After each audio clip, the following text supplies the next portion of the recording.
nice lead into our final panel presentation by Bruce Rodrigues, who is the CEO of the Education Quality and Accountability Office. You might have seen a front page story on the Globe and Mail today, which quotes Bruce, because the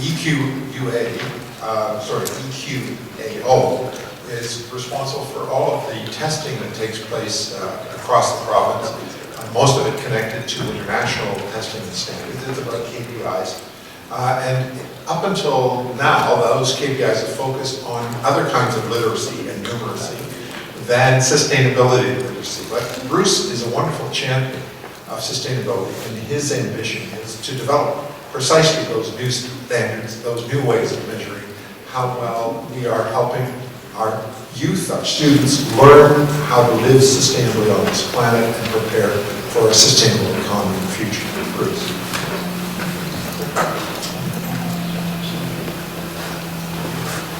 Good morning. It's great to be with you this morning, especially since you can imagine who would like to be with me.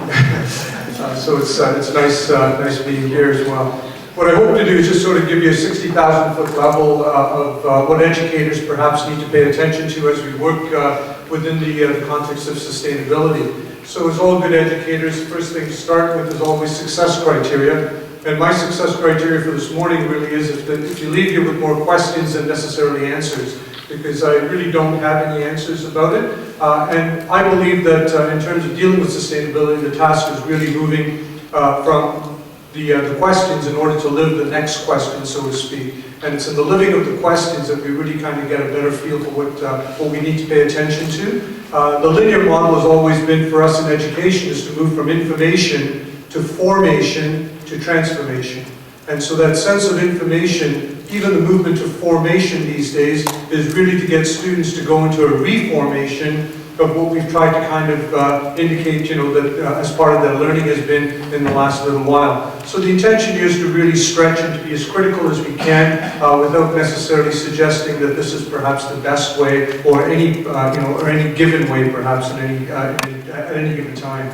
What we know about leadership is that what you and I are required to do is to provide some leadership in moving this agenda forward. And we often speak about where we sit, but it's also true in terms of change. It's not really the position that you occupy in terms of change, but it's really about the thinking. And it's our thinking that will shape what it is that students will in fact do and be like as we move forward.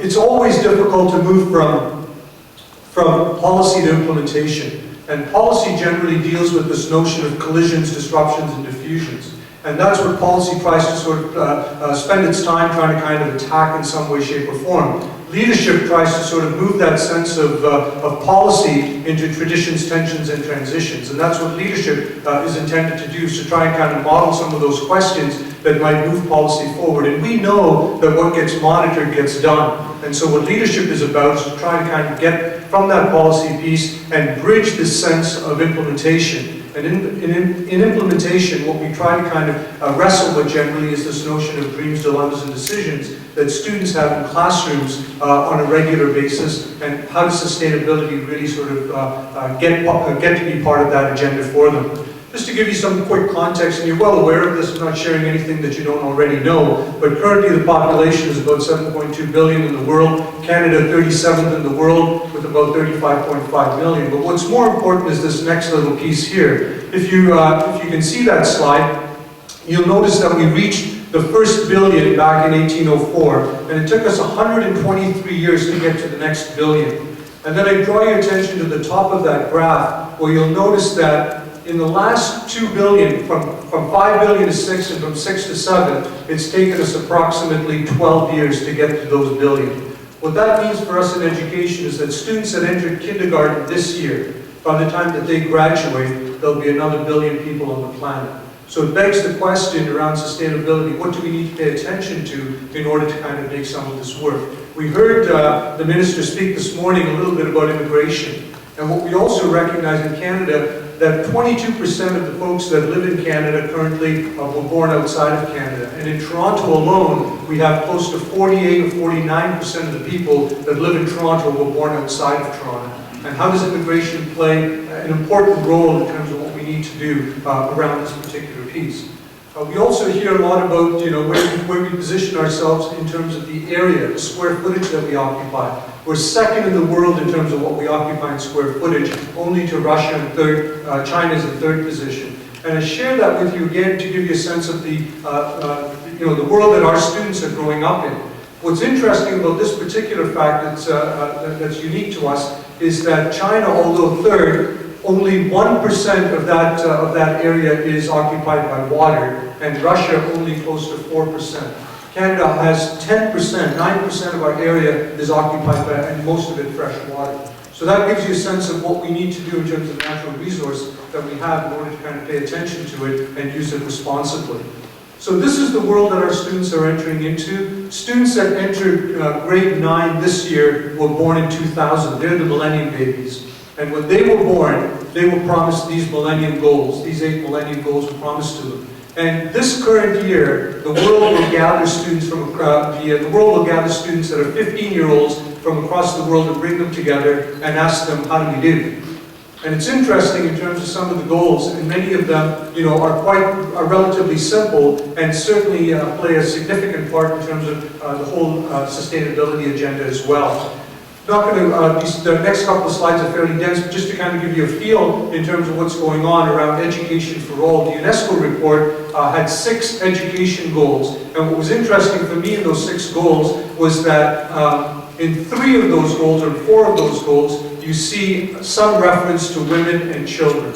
And essentially what we're looking for is universality of primary education. And across the world, we continue to struggle with specifically with young girls being in classrooms. And so UNESCO took on that challenge to see if we could reach some of those particular goals as well.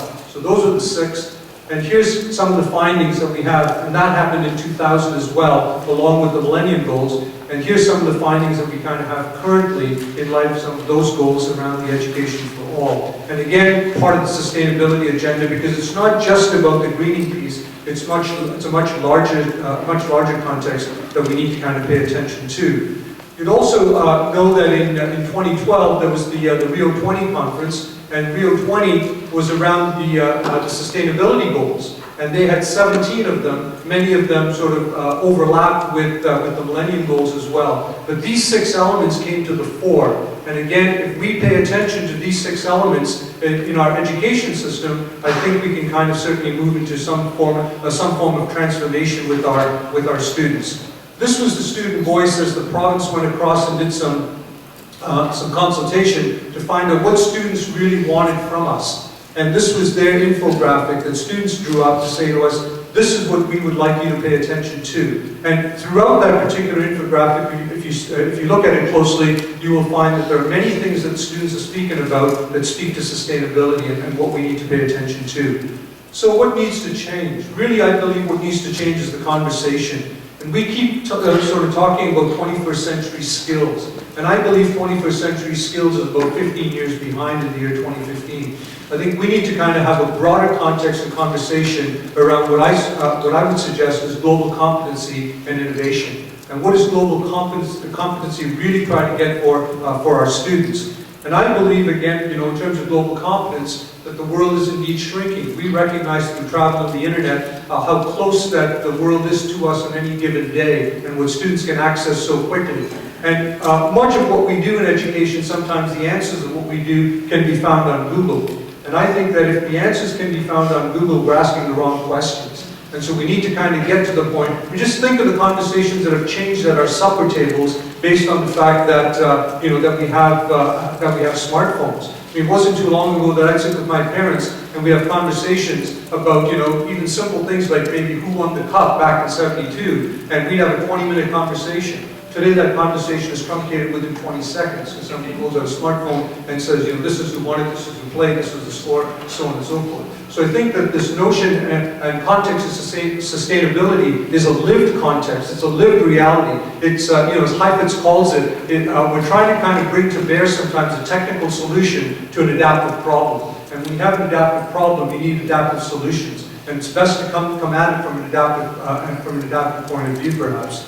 And again, you know, this ripple effect that we experience sometimes, we're experiencing much sooner. If you recall that we dropped that pebble in the ocean, and it would take a long time before that internal ripple would really kind of reach some of us. But because the world has become so small, that ripple effect is starting to affect us a lot sooner, and we need to pay attention to what that looks like. So for me, global competency, in this particular case, speaks about both capacity and disposition, but what's most important is that action piece for me, and I think that we see that.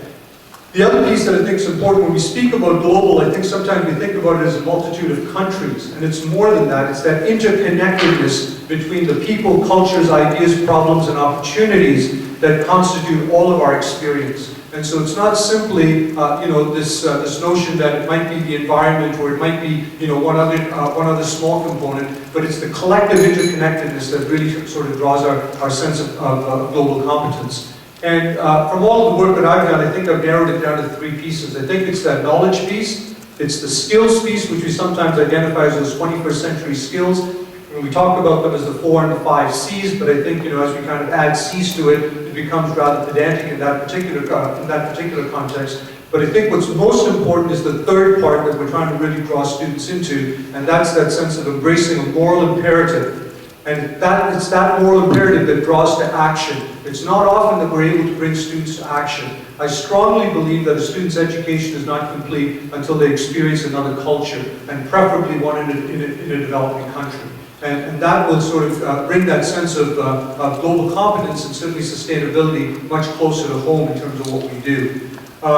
So in the end, I don't think that you know, this notion of sustainability is one that calls about a static notion, but it's indeed dynamic. It's forever changing, and we need to change and live with it, and we need to kind of rediscover as we work, as our students work in this particular climate and context.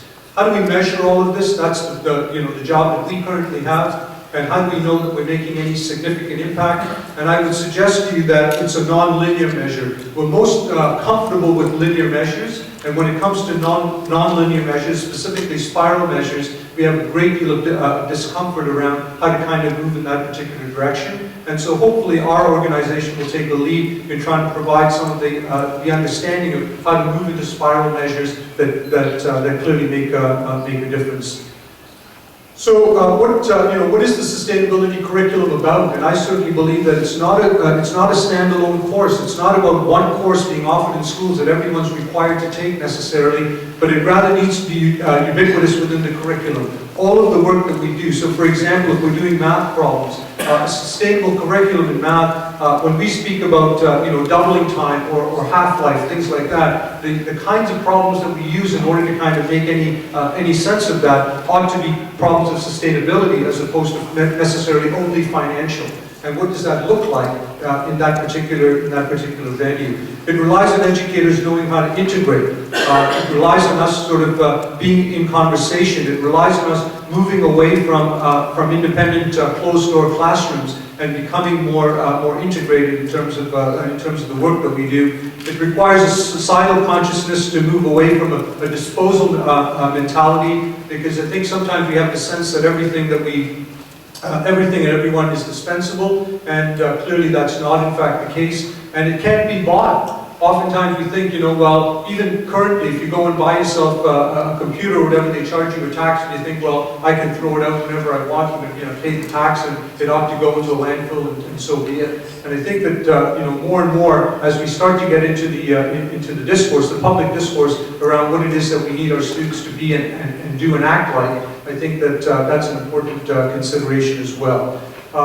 Finland, as we've seen, is one of the you know, the top countries in terms of performance. And what we started to find, even in countries like Finland, is that by 2020 they're hoping that they don't have any discrete courses that are being taught, but in fact that they're integrated in many ways. And once again, that's something that we need to look at. And if we go in that direction at all, sustainability will play a huge and important role in how we design curriculum in that particular case. We recognize in the work that we do that not everything that counts can be counted, and not everything that can be counted counts. And sustainability sometimes is placed on the back burner because we don't believe we can kind of really measure or count it appropriately. We need to give it a greater sense of prominence in the work that we do so that we can in fact influence influence how we get there.